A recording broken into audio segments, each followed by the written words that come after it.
Film की शुरुआत थोड़े आगे के समय से होती है, यानी फ्यूचर से, जब दुनिया एकदम बदल सी गई थी। इंसान काफी ज्यादा डेवलप हो गए थे। उन्होंने अपने आप को इतना डेवलप कर लिया था कि वो आराम से 300 से 400 साल जी सके। इंसानों ने एक ऐसा दरवाजा इन्वेंट कर लिया था जिससे दूसरी दुनिया के एलियंस हमारी इस दुनिया में आ सके। इस दरवाजे की वजह से काफी सारे एलियंस हमारी इस दुनिया में आए भी सही, क्योंकि इन एलियंस की मदद से इंसानों ने काफी नई और आधुनिक चीजें इन्वेंट भी की। लेकिन इन एलियंस को हमारी दुनिया में रहने के लिए कुछ रूल्स फॉलो करने पड़ते थे, और अगर वो ऐसा नहीं करते थे तो उन्हें सजा दी जाती थी। ऐसे ही एक दिन कहीं से काफी बड़ा पिरामिड उड़कर आके आसमान में खड़ा हो गया, लेकिन किसी भी इंसान ने उस पर ध्यान नहीं दिया, उसे सीरियसली नहीं लिया, क्योंकि उन्हें लगा कि ये भी कोई इंसान और एलियंस की नई इन्वेंशन होगी। इंसानों ने जो दरवाजा बनाया था जिससे एलियंस हमारी इस दुनिया में आ सकते थे, उस दरवाजे के साथ एक दिक्कत थी कि कोई भी एलियन उससे हमारी इस दुनिया में आ तो सकता था, लेकिन फिर से अपनी दुनिया में जा नहीं सकता था। और जिस भी एलियन को इंसानों ने फिर से उनकी दुनिया में भेजने की कोशिश की, वो एलियन वही मर गए। इसलिए एलियंस को भी अब ना चाहते हुए इंसानों के साथ ही रहना पड़ रहा था। आगे हम एक स्पेसशिप को देखते हैं जिसमें हमें काफी सारे इंसान और एलियंस दिखाए जाते हैं। इनके शरीर में काफी सारे बदलाव किए गए होते हैं, उनके जिस्म के साथ काफी छेड़छाड़ की होती है, मतलब इंसानों को एक रोबोट में बदल लिया जाता है। उन्हीं सब के बीच में एक ऐसी लड़की होती है जिसका नाम जिल था।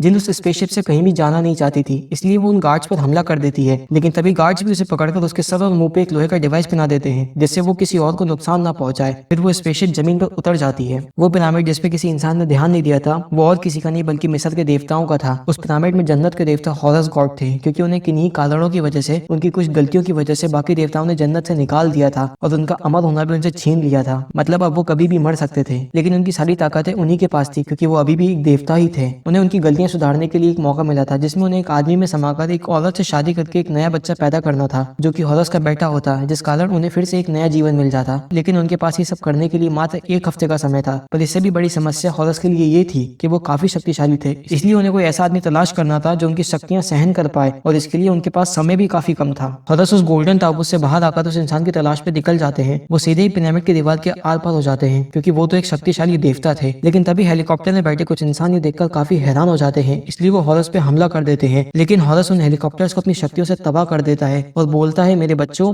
I am back. फिर हॉरस उस पिरामिड से छलांग लगा देता है और फिर एक बड़ा सा परिंदा बनकर हवा में उड़ जाता है। जिस लैब में जिल को लाया गया था, वहां पर एक साइंटिस्ट जिल में काफी इंटरेस्ट दिखाती है, क्योंकि जिल ने स्पेसशिप में बिना किसी गार्ड को छुए ही उन्हें नीचे गिरा दिया था। तभी उस साइंटिस्ट का साथी उससे बोलता है, अगर आपको जिल को अपने साथ ले जाना है तो आप उसे ले जा सकती हो, लेकिन आपको मुझे उन सारे टेस्ट की रिपोर्ट्स देनी पड़ेगी जो आप जिल पर करोगी, और आप उसे अपनी कैद में नहीं रख सकती, आपको उसे आजाद छोड़ना पड़ेगा। इन सारी शर्तों पर वो दूसरी साइंटिस्ट मान जाती है, लेकिन जिल को तो अपनी पुरानी जिंदगी के बारे में कुछ याद ही नहीं था। साइंटिस्ट जिल से बोलती है कि तुम्हारा जिस्म काफी मजबूत है, लेकिन समझ नहीं आता कि तुम्हारा शरीर एकदम नया नया सा क्यों लगता है। जिस पर जिल कुछ नहीं बोलती, क्योंकि उसे कुछ भी याद नहीं था। हम आगे के समय को देखते हैं जहाँ चीजें काफी मॉडर्न हो चुकी थी, लोग गाड़ियों के साथ हवा में उड़ रहे थे। तभी हम हवा में उड़ती एक स्क्रीन को देखते हैं जिसमें एक औरत प्रेसिडेंट पे इल्जाम लगा रही होती है कि उन्होंने इस शहर में किसी जगह पे काफी खतरनाक एलियंस को छुपा के रखा है, जिनसे इंसानों की जान को काफी खतरा है। अभी ये सुनकर प्रेसिडेंट परेशान हो जाते हैं, क्योंकि वो तो सिर्फ लोगों का विश्वास जीतना चाहते थे, पर इस खबर के कारण लोगों का विश्वास उन पर से उठ रहा था। ये उनकी इज्जत का सवाल था। पर उनके लिए असली दिक्कत तो तब खड़ी होती है जब किसी कातिल ने 5 लोगों को बहुत ही बेरहमी से मार दिया था, जिसके कारण उनके शहर के सारे लोग काफी डरे हुए थे और पुलिस भी उस कातिल को ढूंढ नहीं पा रही थी। इसलिए प्रेसिडेंट एक काफी समझदार पुलिस इंस्पेक्टर को अपॉइंट करते हैं उस कातिल को ढूंढने के लिए। जब वो इंस्पेक्टर उस लाश को देखने आता है तो वो खुद थोड़ा हैरान रह जाता है। वो इंस्पेक्टर बोलता है, ये काम किसी काफी खतरनाक कातिल का है, क्योंकि इस लाश का पूरा शरीर फटा हुआ है, इसे बहुत दर्दनाक तरीके से मारा गया है।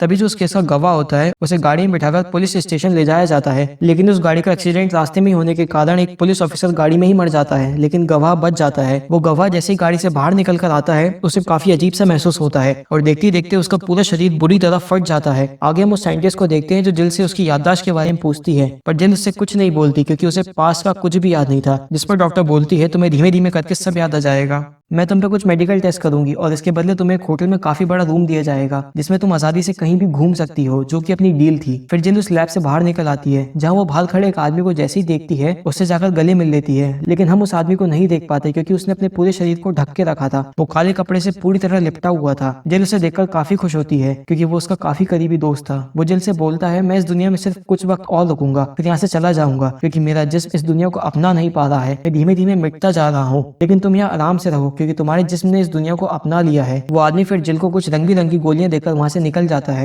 इसके बाद हम एक जेल को देखते हैं जहाँ कैदियों को स्लीपिंग चैम्बर्स में सुलाया जाता था, ताकि उनकी सजा आराम से कट सके। तभी अचानक से वहाँ जेल में एक हादसा हो जाता है, जिससे कैदियों के 3 चैम्बर्स नीचे पानी में गिर जाते हैं। पुलिस उन चैम्बर्स की काफी छानबीन करती है और कुछ देर बाद उन्हें वो चैम्बर्स मिल भी जाते हैं, लेकिन उसमें सिर्फ शुरू के 2 चैम्बर्स में ही कैदी होते हैं। तीसरा चैम्बर खाली होता है, जिसमें पुलिस को उस खतरनाक कैदी की एक कटी हुई टांग मिलती है, लेकिन वो खुद नहीं होता। तभी वहाँ हॉरस आ जाता है, जो उस पुल के ऊपर जाकर बैठ जाता है और सारे पुलिस ऑफिसर्स को देखने लगता है। वहाँ बैठा एक पुलिस ऑफिसर सबसे बोलता है कि सबसे खतरनाक और ताकतवर कैदी गायब है। यह सुनकर हॉरस पुल के नीचे जाता है जहाँ उसे वही कैदी लटका हुआ मिलता है। हॉरस उसे अपना चेहरा दिखाता है। असल में वो कैदी जब नीचे गिर गया था तब वो ब्रिज में फंस गया था जिससे उसकी जान बच गई थी, लेकिन वो काफी जख्मी भी हो गया था। इस कैदी का नाम निकोपोल था। हॉरस सोचता है इतने ऊपर से गिरने के बावजूद भी ये कैदी जिंदा बच गया, मतलब ये काफी ताकतवर है। फिर हॉरस अपने परिंदे वाले रूप में आ जाता है और निकोपोल को अपने साथ ले जाता है। निकोपोल को जैसे ही होश आता है हॉरस उससे बताता है कि तुम काफी ताकतवर हो, तुम्हारा जिस्म बहुत मजबूत है। मैंने कई लोगों के जिस्म के अंदर जाने की कोशिश की लेकिन कोई भी मेरी शक्तियों को झेल नहीं पाया, जिसके कारण वह सब वहीं मर गए। इसलिए मैं तुम्हारे जिस्म के अंदर आऊंगा और तब तक रहूंगा जब तक मेरा मकसद न पूरा हो जाए। निकोपोल को हॉरस की ये बातें समझ नहीं आती। निकोपोल जैसे ही अपनी कटी हुई टांग देखता है वो बहुत परेशान हो जाता है। इसलिए हॉरस देवता उसके लिए एक लोहे की नई टांग बना देते हैं, लेकिन फिर भी निकोपोल चल नहीं पाता क्योंकि वो टांग लोहे की होने के कारण काफी भारी होती है। इसलिए हॉरस उसके शरीर में आ जाता है और क्योंकि हॉरस काफी शक्तिशाली था निकोपोल चलने लगता है। और ना चाहते हुए भी मजबूरन निकोपोल को हॉरस को अपने शरीर का कंट्रोल उसे देना पड़ता है। इसी दौरान हमें ये भी पता चलता है कि जिन भी लोगों की अजीब तरीके से मौत हुई थी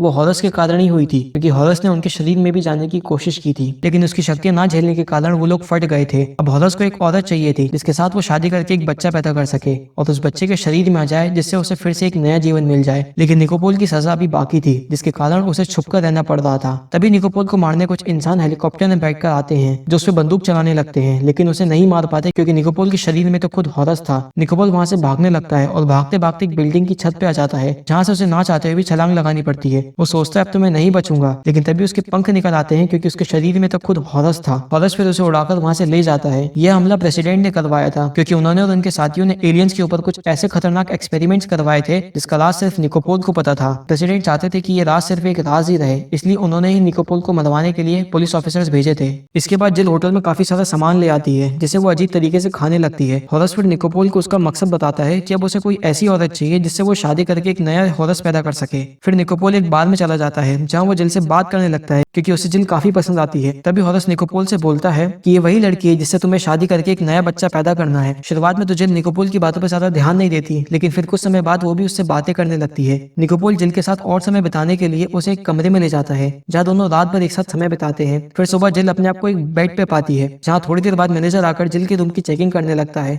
मैनेजर को तलाशी लेते समय रूम में कुछ अजीब सा लगता है क्योंकि जिस जगह बाथरूम होना था वहाँ पर एक पेंटिंग लगी होती है, लेकिन मैनेजर का इस बात पे ध्यान नहीं जाता और वो वहाँ से चला जाता है। जहाँ थोड़ी देर बाद वो पेंटिंग एक बाथरूम में बदल जाती है क्योंकि ये तो हॉरस का जादू था, उसने वहाँ छुपने के लिए ये जादू किया था। जिल जैसे ही बाथरूम में जाती है वो बाथटब में निकोपोल को देखती है और बोलती है मैं कल रात के लिए तुम पे बहुत गुस्सा हूँ। इस बात पर निकोपोल जिल को समझाता है कि देखो मेरी बॉडी मेरे ही कंट्रोल में नहीं है, उसे कोई और कंट्रोल कर रहा है। जिल को कुछ भी समझ नहीं आता। तभी निकोपोल की सांस एकदम से रुक जाती है जिसे देखकर जिल घबरा जाती है और वहाँ से चली जाती है। निकोपोल हॉरस से बोलता है सारी गलती तुम्हारी है और तुम्हारी वजह से जिल मुझे कसूरवार समझ रही है, वो मुझे अभी मारने ही वाली थी। लेकिन हॉरस निकोपोल की बातों पर ज्यादा ध्यान नहीं देता क्योंकि उसे जल्दी से उसका काम करना था क्योंकि उसके पास समय काफी कम था। आगे हमें पता चलता है कि कल जब निकोपोल और जिल बात कर रहे थे तब कोई जासूस उन पर जासूसी कर रहा था। उस जासूस की एक आंख नकली थी, इसलिए उसने एक कैमरे वाली आंख लगा के रखी थी जिससे वो रिकॉर्ड कर रहा था। जब वो रिकॉर्डिंग करने के बाद अपनी कार में बैठने ही वाला था तभी वहाँ एक एलियन क्रीचर आ गया था जिसने उस जासूस की वो नकली आंख तोड़ दी थी और वहाँ से चला गया था। वो एलियन क्रीचर किसी और का नहीं बल्कि प्रेसिडेंट का ही था। प्रेसिडेंट ने उस एलियन को गैर कानूनी तरीके से अपने पास रख कर रखा था, जिसके बारे में टीवी में उस औरत ने भी कहा था। जिल का जो साइंटिस्ट था जिसके पास जिल का ब्लड ग्रुप था, जिसको उसने उसी एलियन क्रीचर को पिला दिया था जिससे वो जिल को ढूंढकर उसे मार सके।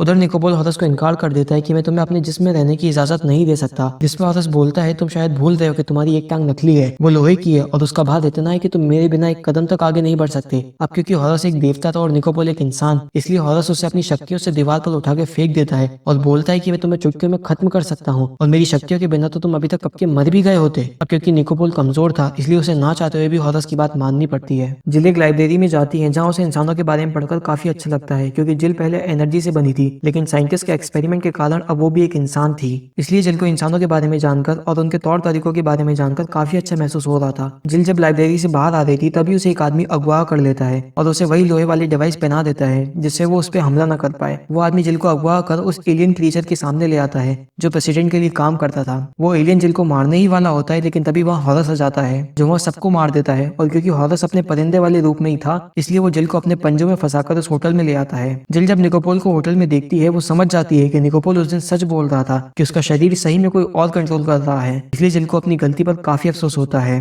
फिर बाद में वो दोनों एक दूसरे से काफी अच्छे से बातें भी करते हैं। फिर जिल अपने उसी साथी से मिलने जाती है जिसका चेहरा पूरी तरह ढका होता है। वो जिल से बोलता है, मेरा वजूद अब खत्म होते जा रहा है, इसलिए मैं जल्द इस दुनिया को छोड़कर जाऊंगा, तुम मुझसे आखिरी बार मिलने जरूर आना। उधर प्रेसिडेंट भी जिल को मारने के लिए एक नया एलियन क्रीचर बना लेते हैं। वो एलियन जब जिल पर हमला करने आता है तब एलियन और निकोपोल एक साथ उसी होटल में होते हैं। वो जैसे ही उन दोनों पर हमला करने वाला होता है तभी जिल का वो साथी अपनी गाड़ी लेकर आ जाता है और उन दोनों को गाड़ी में बैठाकर वहां से ले जाने लगता है। वो एलियन गाड़ी को पकड़ लेता है जिसके कारण उसका हाथ टूट जाता है। जिल का साथी उन्हें एक सेफ जगह पर ले जाता है। वो जिल से बोलता है, तुम ये गोली खा लो जिससे तुम्हारी सारी पुरानी याददाश्त मिट जाएगी और तुम पूरी तरह इंसान बन जाओगी। जिल जैसी उस गोली को खाती है इसी दौरान उसके साथी की भी मौत हो जाती है। तभी वहां पर वो एलियन क्रीचर भी आ जाता है दोनों को मारने, जिसपे निकोपोल हॉरस की मदद मांगता है। हॉरस निकोपोल के शरीर से बाहर आकर उस क्रीचर को चुटकियों में ही खत्म कर देता है और फिर वहां से जाने लगता है। लेकिन जाने से पहले हॉरस निकोपोल को कुछ शक्तियां देकर जाता है जिससे वो बाकी सबसे अपनी सुरक्षा कर सके और वह उस लोहे की टांग के साथ आराम से चल सके।